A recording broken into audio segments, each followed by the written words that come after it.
சிவசங்கர் பாபாவின் ஆன்மீகம் ரொம்ப புரியுற மாதிரி இருக்கிறதுனாலே ரொம்ப புரியாத மாதிரி இருக்கு.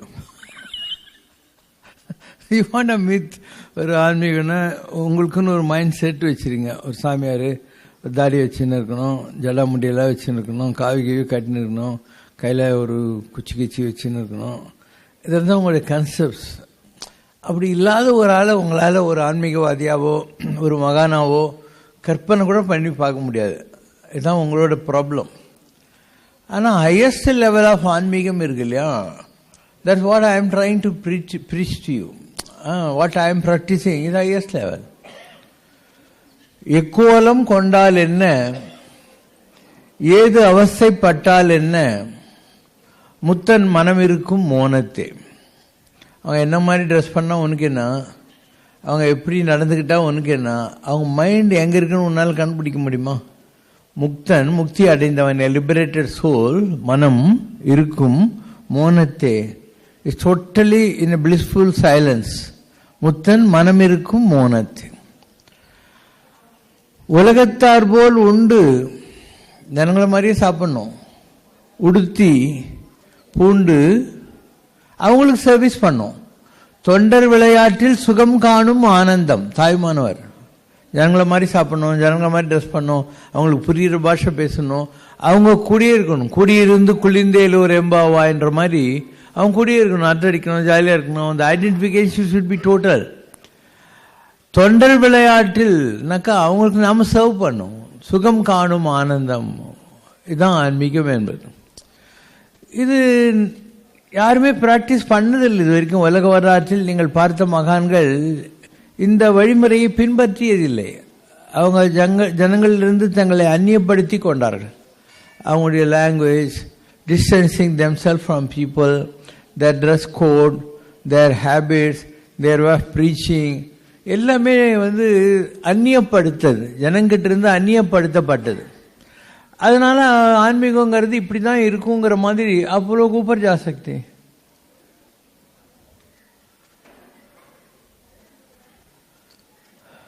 அதனால் ஆன்மீகங்கிறது ஜனங்களை பொறுத்த மாத்திரம் கூட ஒரு டிஸ்டன்ட் ஒரு வந்துச்சு. அதில் ஏதோ ஒரு வெள்ளிக்கிழமை செவ்வாய்க்கிழமை கோயிலுக்கு போனோம், அது கோயிலில் போய் ஒரு அர்ச்சனை பண்ணிடணும், ஏதோ ஒரு பிரசாதம் கொடுப்பாங்க கோயிலில், அதை வாங்கி சாப்பிட்டுடணும். எப்பயாவது ஒரு வரலட்சுமி வரணும், எதுக்காவது வீட்டில் ஒரு விளக்கேற்றி ஊதுவத்தி கொளுத்திடணும். இவ்வளோதான் ஆன்மீகம் என்பது. மக்களுக்கு புரிஞ்ச ஆன்மீகம் என்பது அப்படி தான். இதில் where is the question of identification. நீ ஸ்விம்மிங் பூலுக்கு வெளியே நின்றுக்கிட்டு, இல்லை ஸ்விம்மிங் பூலை ஒரு செவத்தில் வரைஞ்சிட்டு டிராயிங் வரைஞ்சிட்டு ஸ்விம்மிங் பண்ண முடியாது.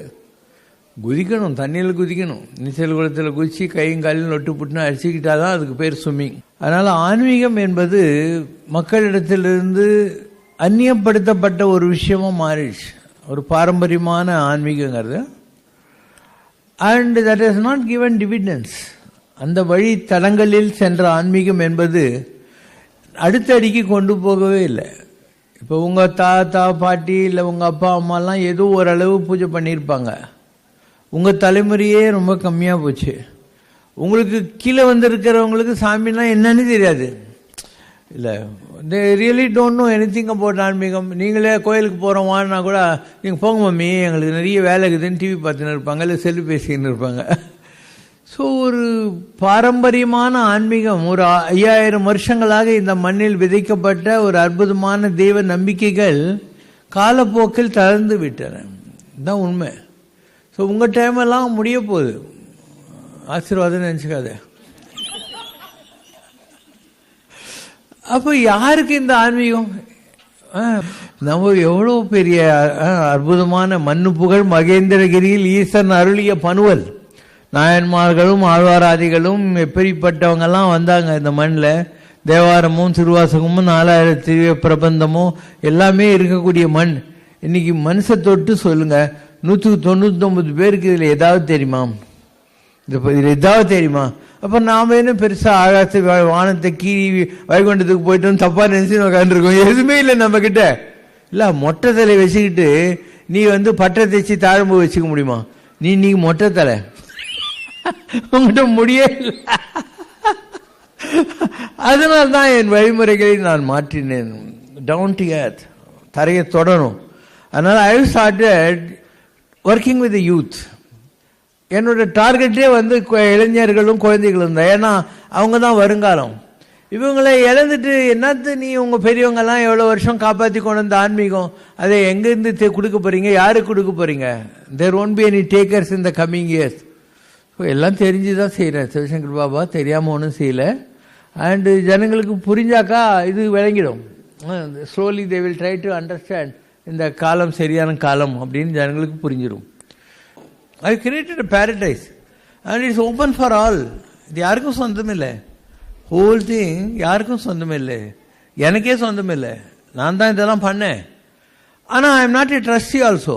சாமியார்ன்றது ஒரு விட்டு விடுதலை ஆகி நிற்பாய் சிட்டுக்குருவியை போலேன்னு சொல்கிற ஒரு டிட்டாச்சு மைண்ட். அது என்ன, ஒரு டிட்டாச்சு மைண்டு. எல்லாம் இருக்கணும், எதுவுமே இல்லை. உனக்கு சாப்பிட்றதுக்கு ஒன்றுமே இல்லைன்னா நீ என்ன அது பட்டினிக்கிற? சாப்பிட்றதுக்கு வடப்பாயத்தோட வசதி இருக்கு, நான் சஷ்டிங்க ஏகாதசிங்க கிருத்திங்க சாப்பிட மாட்டேங்கன்னா நீ விரதம் இருக்கிற. சிவசங்கர் பாபா விரதம் இருக்கிற ஆன்மீகவாதி. நான் வந்து பட்டினி கிடக்க நான் ரொம்ப வசதியான, நிஜமாவே சொல்கிறேன், நான் ரொம்ப வசதியான. அதனால தான் யார்கிட்டையும் கையேந்திர வழக்கமோ பிச்சை எடுக்கிற பழக்கமோ கிடையாது. அவரோட இன்டெலிஜென்ஸ், தவம். పండు రీతి నేను చేసిన కొలువు అయ్యానువారు தியாகபிரமம். நான் முதல்ல ஏதாவது தவம் பண்ணியிருப்பேன்ல, அதை பார்த்து எனக்கு கொடுப்பா அப்படின்னு. பண்டு ரீதி నేను చేసిన కొలువు ஈவோ ஐயா அப்படிங்கிறார். முருகப்பெருமானை பார்த்து அறிஞர் சொல்லார், நற்கரிசி ஓடக்காரன். நல்ல செயல்களை செய்தவர்களுக்கு முருகப்பெருமான் பிறவி பெருங்கடலை கடந்துவதற்கு ஓடக்காரனாக இருக்கிறான்னு அர்த்தம் அதுக்கு. ஸோ தவம் இருக்கணும். தவமும் தவமுடையாருக்கே யாம். தவம் செஞ்சிருக்கணும். அப்போது அது எத்தனை ஜென்மமானாலும் உனக்கு வரும். ஸோ சிவசங்கர் பாபா என்ன பண்ணுறாரு, தன்கிட்ட அள்ள குறையாத அருளை வச்சுருக்காரு. அந்த அருளை பொருளாக மாற்றிடுறாரு. அவ்வளோதான். நீ ட்ராவலர் செக் வச்சுன்னுக்கிற, வேணும்னா ஒரு செக்கை மாற்றிக்கிட்டு கரன்சியாக யூஸ் பண்ணி போய் போண்டா சாப்பிடலாம்ல. அந்த மாதிரி நான் 7000 வருஷமாக உலகத்தில் இருக்கேன், நிறைய தவம் பண்ணியிருக்கேன். அந்த தவத்தை நான் அப்பப்போ கொஞ்சம் அருளை பொருளாக மாற்றிடுறேன். அதான் இந்த பில்டிங், இத்தனை கோயில், இங்கே வர ஜனங்களுக்கு இவ்வளோ வசதிகள் எல்லாம் இப்படி தான் பண்ணுறது. இதெல்லாம் அருள்னால் வருகிறது.